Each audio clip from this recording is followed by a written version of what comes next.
हे कृष्ण करुणा सिंधु दीनबंधु जगत्पते गोपेश गोपिका कांत राधाकांत नमस्तुते। ओम नमो भगवते वासुदेवाय। ओम नमो भगवते वासुदेवाय।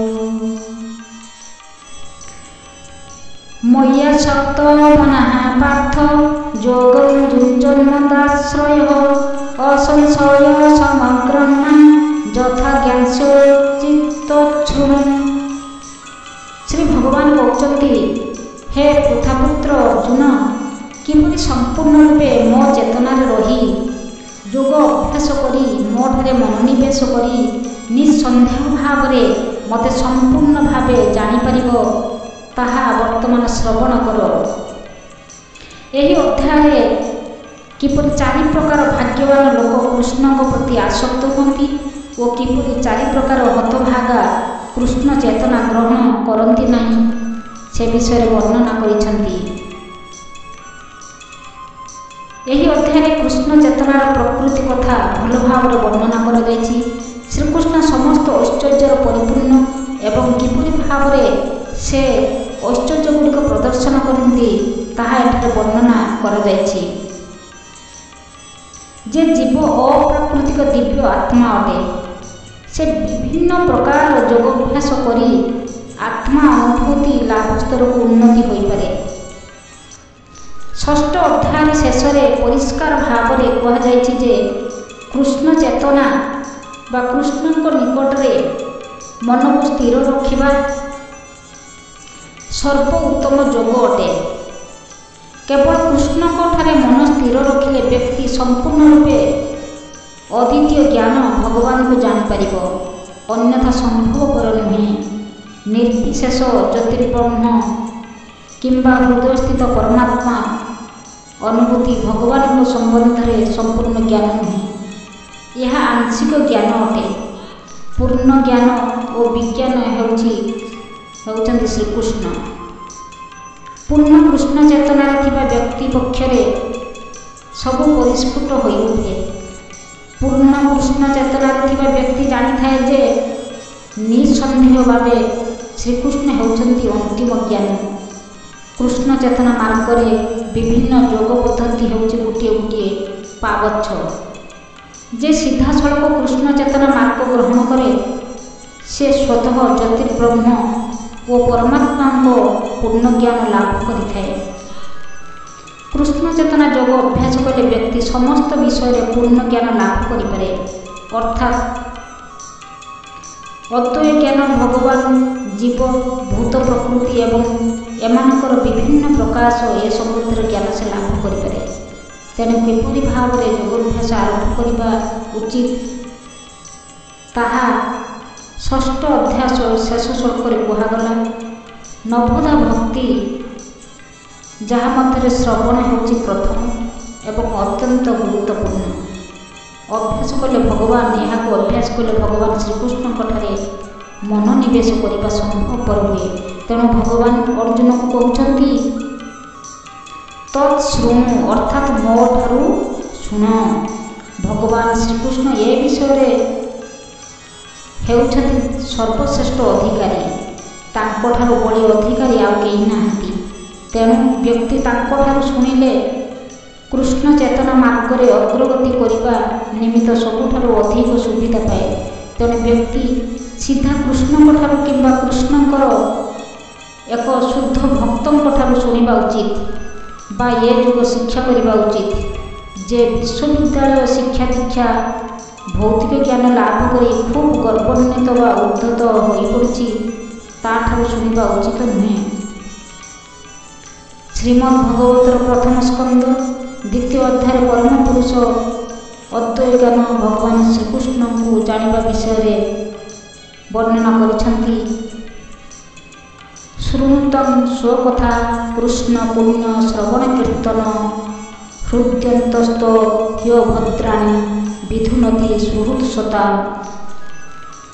नष्ट प्रायस्व भद्रेषु नित्य भागवत सेवया भगवत्तम श्लोके भक्ति भवति नष्टिकी। ଅର୍ଥାତ୍ ବୈଦିକ ସାହିତ୍ୟମାନଙ୍କରୁ କୃଷ୍ଣ କଥା ଶୁଣିବା କିମ୍ବା ତାଙ୍କଠାରୁ ସିଧାସଳଖ ଭଗବତ ଗୀତା ଜରିଆରେ ଶୁଣିବା ପୁଣ୍ୟକର୍ମ ଅଟେ। ଯେ କୃଷ୍ଣଙ୍କ କଥା ଶୁଣେ ତା ପାଇଁ ସମସ୍ତଙ୍କ ହୃଦୟରେ ପରମାତ୍ମା ରୂପରେ ଥିବା ଭଗବାନ ଶ୍ରୀକୃଷ୍ଣ ସର୍ବୋତ୍ତମ ମଙ୍ଗଳାକାଂକ୍ଷୀ ବନ୍ଧୁ ରୂପରେ କାର୍ଯ୍ୟ କରନ୍ତି ଏବଂ ଯେଉଁ ଭକ୍ତ ସର୍ବଦା କୃଷ୍ଣ କଥା ଶୁଣିବାରେ ବ୍ୟସ୍ତ ଅଛି ତାକୁ ଭଗବାନ ଶ୍ରୀକୃଷ୍ଣ ବିଶୁଦ୍ଧ କରିଦିଅନ୍ତି। ଏହିପରି ଭାବରେ ଭକ୍ତ ସାଧାରଣତଃ ତାର ସୁପ୍ତ ଦିବ୍ୟ ଜ୍ଞାନକୁ ଜାଗ୍ରତ କରେ। ଶ୍ରୀମଦ୍ ଭାଗବତ ଏବଂ ଭକ୍ତମାନଙ୍କ ମୁଖରୁ ସେ ଯେତେ ଅଧିକ କୃଷ୍ଣ କଥା ଶୁଣିବ ସେ ସେତେ ଅଧିକ ଭଗବାନଙ୍କ ସେବାରେ ଦୃଢ଼ ହେବ। ଭକ୍ତି ଯୋଗ ମାର୍ଗରେ ବ୍ୟତିକ୍ରମେ ଉନ୍ନତି କଲେ ରଜ ତମ ଗୁଣରୁ ସେ ମୁକ୍ତି ହୋଇଯାଏ ଏବଂ ଏହିପରି ଭାବରେ ଭୌତିକ କାମନା ଲୋଭ କ୍ରମେ ଦୂରୀଭୂତ ହୁଏ। ଯେତେବେଳେ ଏ ଦୋଷଗୁଡ଼ିକ କଟିଯାଏ ସେତେବେଳେ ବ୍ୟକ୍ତି ଶୁଦ୍ଧ ସତ୍ତ୍ୱ ସ୍ତରରେ ସ୍ଥିର ଭାବରେ ଅବସ୍ଥାନ କରେ। ଭଗବତ ସେବାରେ ନିଯୁକ୍ତି ହୋଇ ସେ ଦିବ୍ୟ ଜୀବନ ପ୍ରାପ୍ତ ହୁଏ ଏବଂ ଭଗବତ ବିଜ୍ଞାନ ଭଲ ଭାବରେ ବୁଝିପାରେ। ଏହିପରି ଭାବରେ ଭକ୍ତି ଯୋଗ ଭୌତିକତାର ଦୃଢ଼ ବନ୍ଧନ ବା ଭୌତିକତାର ଦୃଢ଼ ସ୍ନେହ ବନ୍ଧନକୁ ଛେଦନ କରି ଏବଂ ବ୍ୟକ୍ତିକୁ ସମଗ୍ର ସ୍ତରକୁ ସାଙ୍ଗେ ସାଙ୍ଗେ ଆଣିଦିଏ। ଅର୍ଥାତ୍ ବ୍ୟକ୍ତି ପରମ ପୁରୁଷ ଭଗବାନଙ୍କୁ ଭଲ ଭାବରେ ଜାଣିପାରେ। ତେଣୁ କେବଳ କୃଷ୍ଣଙ୍କଠାରୁ ଶୁଣିଲେ କିମ୍ବା କୃଷ୍ଣ ଚେତନାରେ ଥିବା ତାଙ୍କର ଶୁଦ୍ଧ ଭକ୍ତଙ୍କଠାରୁ ଶୁଣିଲେ ବ୍ୟକ୍ତି କୃଷ୍ଣ ବିଜ୍ଞାନକୁ ବୁଝିପାରିବ। ଜ୍ଞାନଂ ତେୟୋହଂ ସହ ବିଜ୍ଞାନଂ ଇଦଂ ବକ୍ଷ୍ୟାମି ଅଶେଷତଃ ଯତ୍ ଜ୍ଞାତ୍ୱା ନ ଇହ ଭୂୟଃ ଅନ୍ୟତ୍ ଜ୍ଞାତବ୍ୟଂ ଅବଶିଷ୍ୟତେ। ବର୍ତ୍ତମାନ ତୁମକୁ ଜ୍ଞାନ ଓ ବିଜ୍ଞାନ କଥା ଦୃଶ୍ୟ ଜଗତ ସମ୍ବନ୍ଧୀୟ ଜ୍ଞାନ ଏବଂ ତାହାର ପରପାରର ଥିବା ଜୀବର ଅଗୋଚରରେ ଥିବା ବିଷୟବସ୍ତୁ ସମ୍ବନ୍ଧୀୟ ଜ୍ଞାନ ବିଶଦ ଭାବରେ କହିବି, ଯାହା ଜାଣିଲେ ଆଉ ତୁମକୁ କୌଣସି କିଛି ବାକି ରହିବ ନାହିଁ।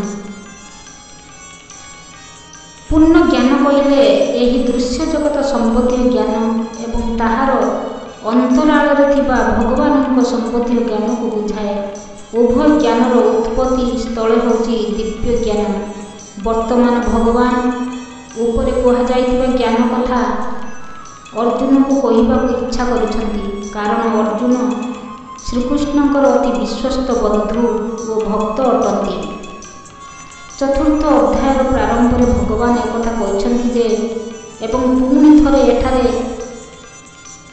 କୁହାଯାଉଛି ଯେ ଭଗବାନଙ୍କର ଭକ୍ତ ସେ ହିଁ କେବଳ ପୂର୍ଣ୍ଣ ଜ୍ଞାନ ଲାଭ କରିପାରେ ଯେ ସିଧାସଳଖ ଗୁରୁ ପରମ୍ପରାରୁ ଭଗବାନଙ୍କଠାରୁ ଏ ଜ୍ଞାନ ଲାଭ କରିପାରେ। ତେଣୁ ବୁଦ୍ଧିମାନ ବ୍ୟକ୍ତି ସମସ୍ତ ଜ୍ଞାନର ମୂଳକୁ ଜାଣିବାକୁ ଚେଷ୍ଟା କରିବା ଉଚିତ ଯେ ସମସ୍ତ ଜ୍ଞାନର ମୂଳ ସେ ହେଉଛନ୍ତି ସମସ୍ତ କାରଣର କାରଣ ଏବଂ ସମସ୍ତ ପ୍ରକାରର ଯୋଗର ଏକମାତ୍ର ଧ୍ୟାନ ବସ୍ତୁ। ଯେତେବେଳେ ସମସ୍ତ କାରଣର କାରଣ ବା ପରମ କାରଣ ଜଣାଯାନ୍ତି ସେତେବେଳେ ସବୁ ଜଣାପଡ଼ିଯାଏ, ଆଉ କିଛି ଜାଣିବାକୁ ବାକି ରହେ ନାହିଁ। ତେଣୁ ବେଦରେ କୁହାଯାଇଛି କସ୍ମିନ୍ନଃ ଓ ଭବ ବିଜ୍ଞାତେ ସର୍ବମିଦଂ ବିଜ୍ଞାତଂ ଭବସ୍ଥିତି।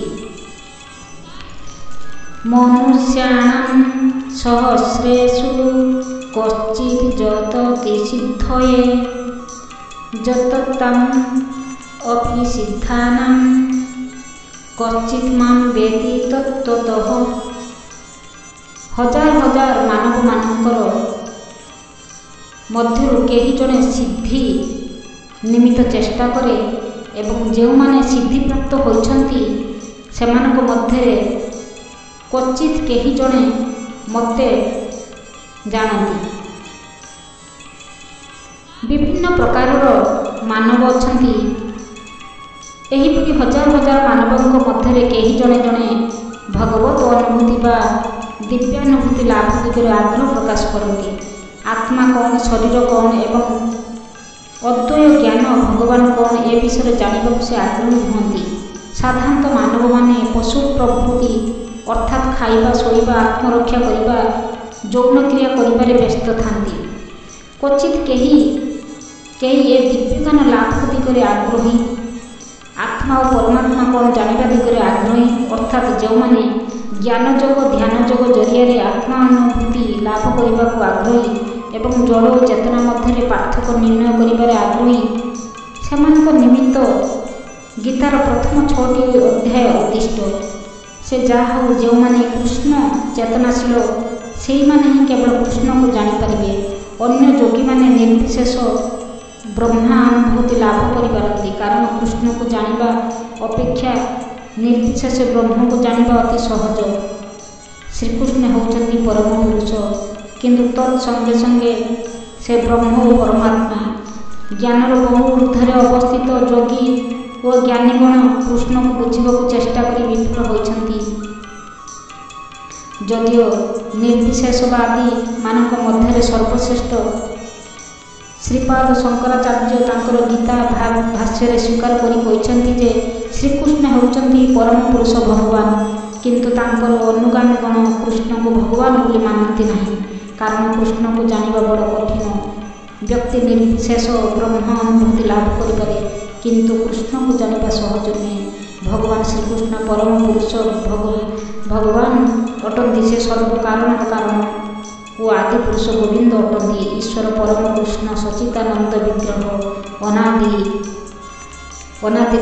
ଗୋବିନ୍ଦ ସର୍ବକାରଣ କାରଣ। ଯେଉଁମାନେ ଅଭକ୍ତ ସେମାନେ କୃଷ୍ଣକୁ ଜାଣିପାରିବେ ନାହିଁ। କୃଷ୍ଣକୁ ଜାଣିବା ବଡ଼ କଷ୍ଟକର। ଯଦିଓ ଅଭକ୍ତ ଗଣ କହନ୍ତି ଯେ ଭକ୍ତିପଥ ବଡ଼ ସୁଗମ, ତଥାପି ସେମାନେ ସେ ପଥର ପଥିକ ହୁଅନ୍ତି ନାହିଁ, ଅର୍ଥାତ୍ ସେମାନେ ତାହା ଅଭ୍ୟାସ କରିପାରନ୍ତି ନାହିଁ।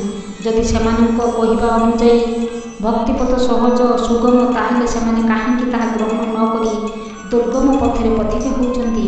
ବାସ୍ତବରେ ଭକ୍ତିପଥ ସହଜ ନୁହେଁ।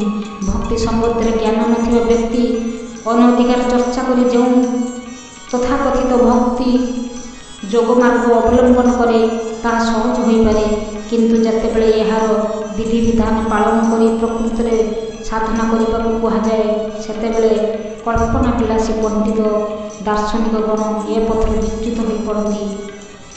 ଭଗବାନ କୃଷ୍ଣ କହନ୍ତି, ମୋର ପ୍ରକୃତ ସ୍ୱରୂପରେ ମୋତେ କେହି ଜାଣନ୍ତି ନାହିଁ। ଯଦି ତାଙ୍କୁ କେହି ଜାଣିପାରିଲା ତାହେଲେ ସେ ଜଣେ ମହାତ୍ମା ହୋଇଯାଏ। ମହାତ୍ମା ସୁଦୁର୍ଲଭ। ଏ ପ୍ରକାର ମହାତ୍ମା ଅତ୍ୟନ୍ତ ଦୁର୍ଲଭ। ତେଣୁ କୃଷ୍ଣଙ୍କର ସେବା ନ କଲେ ବା ଭକ୍ତି ଯୋଗ ଆଚରଣ ନ କଲେ କେହି କୃଷ୍ଣକୁ ତତ୍ତ୍ୱତଃ ଜାଣିପାରିବ ନାହିଁ। ବ୍ୟକ୍ତି ଖୁବ୍ ବଡ଼ ପଣ୍ଡିତ ହୋଇପାରେ ବା ଦାର୍ଶନିକ ହୋଇପାରେ, କିନ୍ତୁ ସେ ଯଦି କୃଷ୍ଣଙ୍କ ସେବାରେ ନିଯୁକ୍ତି ନ ହୋଇଛି ତାହେଲେ ସେ କୃଷ୍ଣଙ୍କ ତତ୍ତ୍ୱକୁ ଜାଣିପାରିବ ନାହିଁ। କେବଳ ଶୁଦ୍ଧ ଭକ୍ତଗଣ କୃଷ୍ଣଙ୍କର ଅଚିନ୍ତ୍ୟ ଦିବ୍ୟ ଗୁଣାବଳୀ ସମ୍ବନ୍ଧରେ କିଛି ଜାଣିପାରନ୍ତି। ସେ କିପରି ସର୍ବକାରଣର କାରଣ, ସେ କିପରି ସର୍ବଶକ୍ତିମାନ, ସର୍ବ ଐଶ୍ୱର୍ଯ୍ୟଶାଳୀ ଏବଂ ସେ କିପରି ଧନ, ଯଶ, ବଳ, ସୌନ୍ଦର୍ଯ୍ୟ ଓ ଜ୍ଞାନ ତ୍ୟାଗମୟ, ଷଡ଼ ଐଶ୍ୱର୍ଯ୍ୟପୂର୍ଣ୍ଣ, ଏସବୁ କଥା କିଛି ପରିମାଣରେ ଶୁଦ୍ଧ ଭକ୍ତଗଣ ଜାଣିପାରନ୍ତି। କାରଣ ଭଗବାନ ଶ୍ରୀକୃଷ୍ଣ ତାଙ୍କର ଭକ୍ତମାନଙ୍କ ପ୍ରତି ଅତ୍ୟନ୍ତ ଆକୃଷ୍ଟ ଥାନ୍ତି। ବ୍ରହ୍ମାନୁଭୂତି ଲାଭ ମାର୍ଗରେ ସେ ହେଉଛନ୍ତି ଅନୁଭୂତିର ଅନ୍ତିମ ସ୍ତର ଏବଂ ଭକ୍ତଗଣ ହିଁ କେବଳ ତାଙ୍କୁ ତତ୍ତ୍ୱତଃ ଜାଣିପାରନ୍ତି। ତେଣୁ କୁହାଯାଇଛି, ଅତଃ ଶ୍ରୀକୃଷ୍ଣ ନାମାଦି ନ ଭବେତ୍ ଗ୍ରାହ୍ୟଂ ଇନ୍ଦ୍ରିୟୈଃ ସର୍ବନ୍ମୁଖୈଃ ଜିହ୍ୱାଦୌ ସ୍ୱୟମେବ ସ୍ଫୁରିତ୍ୟଦଃ। ଅର୍ଥାତ୍ ଜଡ଼ ଇନ୍ଦ୍ରିୟ ସାହାଯ୍ୟରେ କେହି କୃଷ୍ଣଙ୍କୁ ତାଙ୍କର ମୌଳିକ ସ୍ୱରୂପରେ ବୁଝିପାରିବ ନାହିଁ, କିନ୍ତୁ ଯେଉଁ ଭକ୍ତଗଣ ଦିବ୍ୟ ପ୍ରେମ ଭାବରେ ଉଦ୍ବୁଦ୍ଧ ହୋଇ ତାଙ୍କ ସେବାରେ ନିଯୁକ୍ତ ହୋଇଥାନ୍ତି, ସେହି ଭକ୍ତମାନଙ୍କ ଉପରେ ସନ୍ତୁଷ୍ଟ ହୋଇ ସେ ସେମାନଙ୍କ ନିକଟରେ ନିଜକୁ ପ୍ରକାଶ କରନ୍ତି। ଓಂ ନମଃ ଭଗବତେ ବାସୁଦେବାୟ। ଓಂ ନମଃ ଭଗବତେ ବାସୁଦେବାୟ।